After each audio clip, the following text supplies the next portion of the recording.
संदीप जी, मैं बड़े ध्यान से सब लोगों की बातें सुन रही थी और 15 मिनट लगभग हमारे जो प्रतिनिधि है भाजपा के, उन्होंने आपने उनसे कई सवाल पूछे जनता के मुद्दों पर 15 मिनट जनता के मुद्दों की उन्होंने कोई भी बात नहीं करी।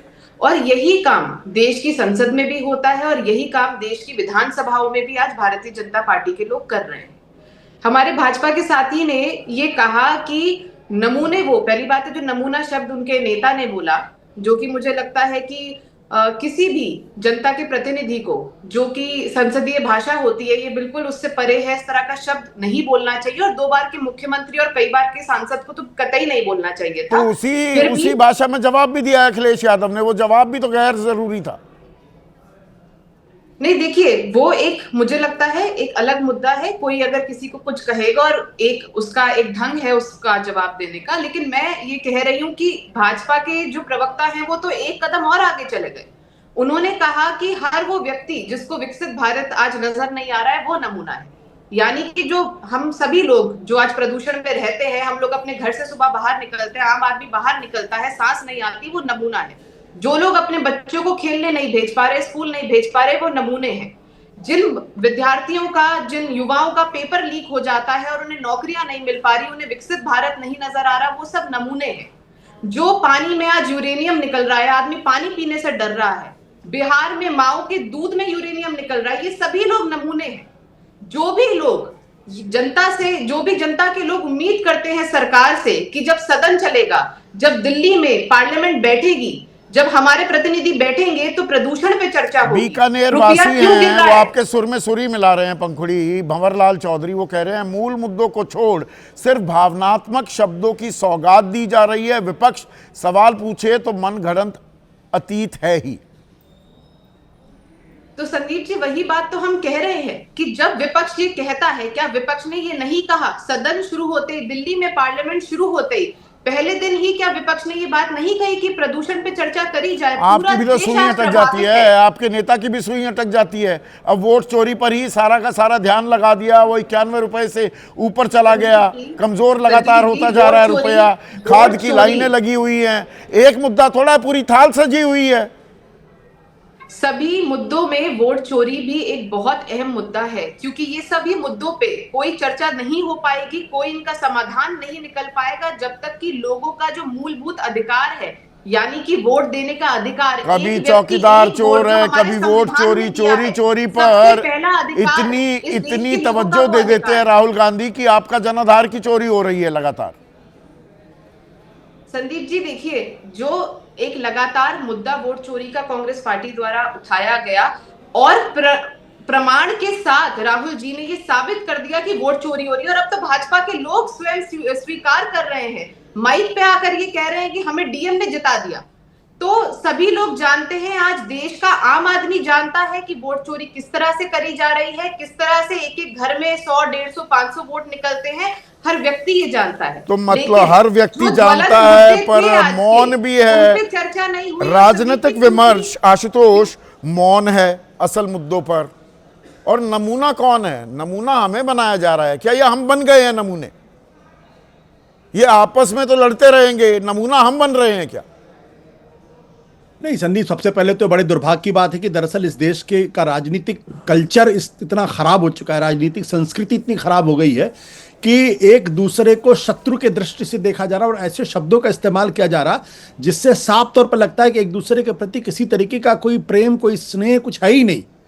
ये इससे ज्यादा लोकतंत्र विरोधी, लोकतांत्रिक संस्कृति विरोधी कोई और चीज हो ही नहीं सकती। क्या आप अपने विपक्ष के नेता को या राहुल गांधी को या अखिलेश यादव को आप नमूने बता रहे हैं? ये कौन सी भाषा है? हमारे दर्शक है, रायपुर वासी हैं, ये रखिए सवाल इनका, पिलगांवकर साहब का जरा सवाल आ रहा है। ये बहुत ही अहम सवाल पूछा है पिलगांवकर साहब ने। किशोर पिलगांवकर है। हर मुद्दे को देशभक्ति और धर्म से जोड़ जनता को मूर्ख बनाना, दूसरों को नमूना, खुद को सियाना बताना आज की राजनीति है क्या? संदीप, तो ये दरअसल ये दिखाता है कि हमारे यहाँ किस तरीके की क्या बोले जहालत हो गई है इस वक्त। और ये वाकई में ऐसी चीजों से ही लोकतंत्र कमजोर होता है। महत्वपूर्ण सवाल क्या, जो आपने जिक्र किया कि एक बाप को अपने मरे हुए बच्चे को थैले में ले जाना पड़ रहा। कोई क्या एम्बुलेंस आपने नहीं थी इस वहां बारे में- पर। हाँ, क्या आपने किसी नेता को इस बारे में कुछ कहते हुए सुना? क्या किसी ने इस बारे में कोई ट्वीट किया? क्या किसी तरीके की कोई आत्म प्रवंचना की गई? क्या किसी ने आत्ममंथन किया? क्या किसी को इस बारे में शर्म आई?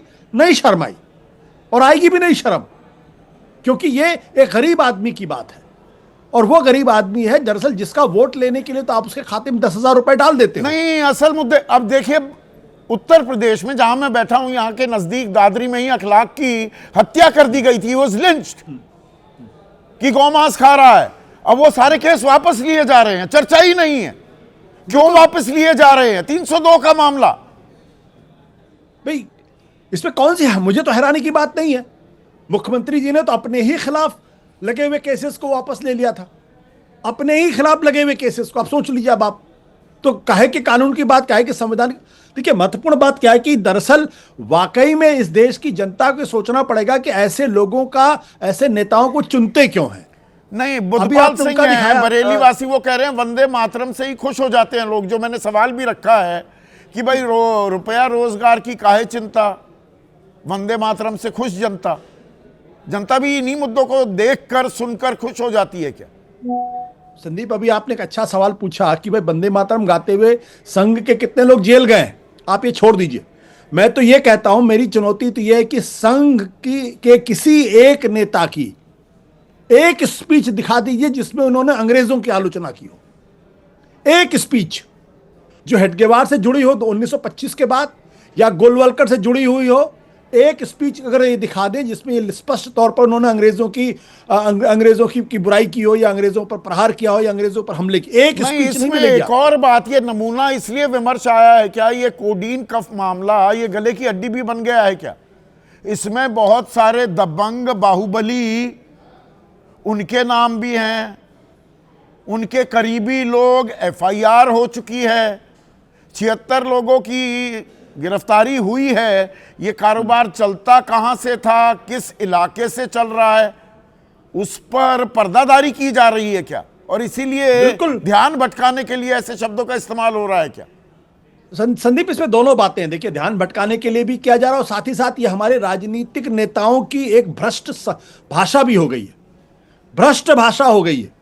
और ये इसलिए क्योंकि ज्यादा तक पढ़े लिखे लोगों की कमी हो गई राजनेताओं के। उनका एकमात्र मकसद है एन केन प्रकार सत्ता लेना, लोगों की चिंता मत करना, अपने विपक्षियों को गाली देना, चाहे टीवी चैनल पर गाली दीजिए, चाहे विधानसभा के अंदर गाली दीजिए, चाहे संसद के अंदर गाली दीजिए, सब माफ है। ये भ्रष्ट जो राजनीतिक संस्कृति आई है, ये एक बहुत बड़ा कारण है इसके लिए। और मैं बार बार कहता हूं कि भारत के लोकतंत्र को अंदर से पूरी तरीके से खत्म करने की कोशिश है। और जो लोग ये कहते हैं कि हमें संविधान में अगाध श्रद्धा है और RSS एक सांस्कृतिक संगठन है, इससे बड़ा झूठ हिंदुस्तान में कभी बोला नहीं जाता।